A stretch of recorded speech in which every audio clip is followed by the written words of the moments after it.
একদিন এক ইঁদুর খাবার খুঁজতে খুঁজতে রাজার ঘরে প্রবেশ করলো। সেখানে কোনো খাবার জিনিস না পেয়ে সে একটি হীরের টুকরো গিলে ফেলল।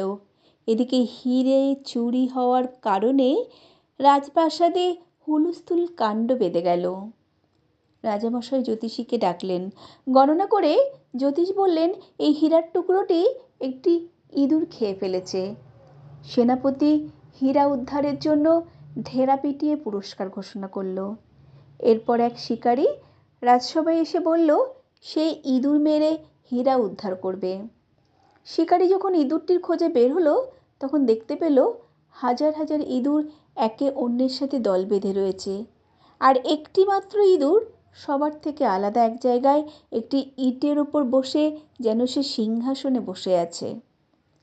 শিকারী তখন ওই ইঁদুরটিকে হত্যা করে তার পেট চিরে হীরের টুকরো বের করে রাজার হাতে তুলে দিল। রাজামশাই অনেক খুশি হয়ে শিকারীকে তার প্রাপ্য পুরস্কার বুঝিয়ে দিয়ে জিজ্ঞাসা করলেন, হাজার হাজার ইঁদুরের মধ্যে তুমি কিভাবে বুঝলে যে এই ইঁদুরটাই হীরে চুরি করেছে?